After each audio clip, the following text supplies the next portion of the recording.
In Russia, wage arrears have reached a 9-year high. Compared to last year, they have more than doubled.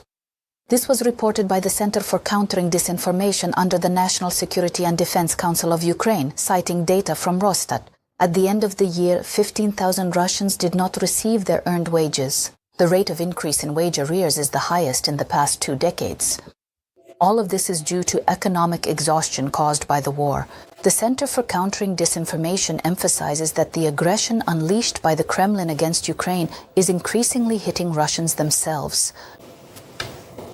A labor shortage. Russia is bringing in migrants from India and Sri Lanka. There aren't enough workers, reports Bloomberg.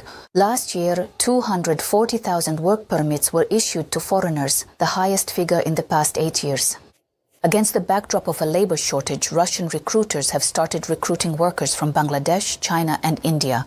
According to forecasts, another 11 million workers will be needed by the end of the decade. Nowadays, migrants are increasingly taking municipal positions such as snow removal and working in construction. In these circumstances, Russian companies prefer workers who are tied to their workplace by visas and contracts, as opposed to migrants from Central Asia who have visa-free entry and often change employers. Therefore, labor migrants from India are cheaper and represent a more stable resource. At the same time, Chinese citizens are mostly focused on working at their own enterprises. Indian oil refineries are avoiding the purchase of Russian oil. According to Reuters, Delhi is seeking to sign a trade agreement with the United States. The largest oil refineries are not accepting offers from traders to load Russian oil in March and April. Currently, India remains one of the countries that buys the most black gold from Russia at significant discounts. However, the US and India have agreed on a framework agreement that provides for lower tariffs and deeper economic cooperation. And President Trump canceled the additional tariff that had been imposed on Indian goods because of the purchase of Russian oil. At the same time, India promises to stop the direct or indirect import of raw materials from the Russian Federation. Belgorod in darkness. Saturday evening in the Russian border region turned into a massive blackout after a series of loud explosions. The missile attack left the regional center and nearby settlements without electricity and without mobile communication. All the comprehensive details are included in our report. The firefighters drove off and a drone flew after them.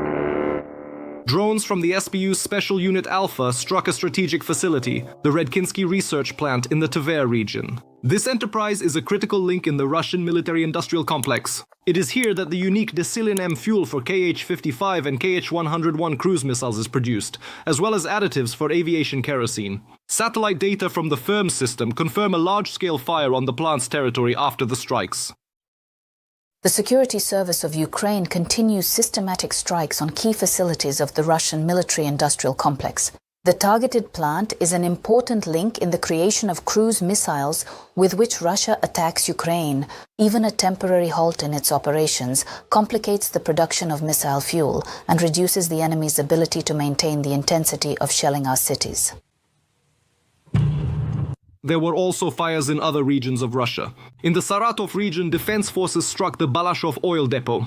OSINT analysts have already confirmed a branch of the company Rosneft was hit. Local residents reported columns of fire trucks in the area of the facility immediately after the attack. This is a strategic logistics hub.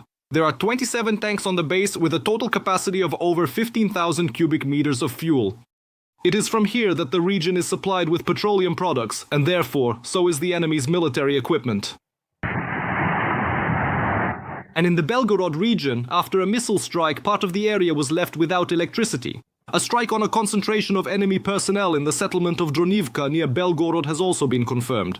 The defense forces of Ukraine will continue to carry out systematic measures aimed at weakening the combat potential and logistical capabilities of the Russian aggressor. Enemy drones remain a top priority target for the defense forces.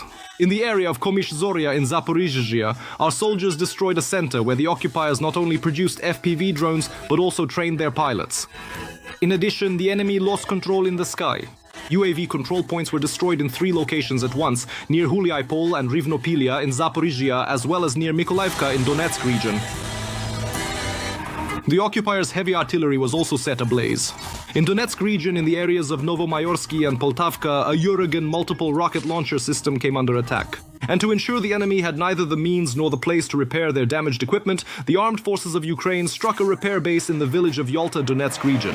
The occupiers' infantry also found no respite. Artillery and drones targeted concentrations of Russian troops in key directions.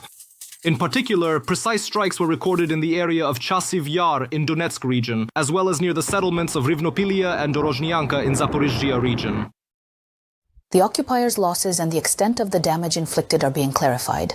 Ukraine's defense forces will continue to take targeted actions to reduce the enemy's offensive capabilities and combat potential. From the destruction of chemical plants deep in the rear of Russia to the precise elimination of equipment on the front line, the defense forces continue to systematically reduce the enemy's offensive potential by depriving them of fuel, missiles, and eyes in the sky. Daniil Dayomin details, InterTV channel Marathon United News.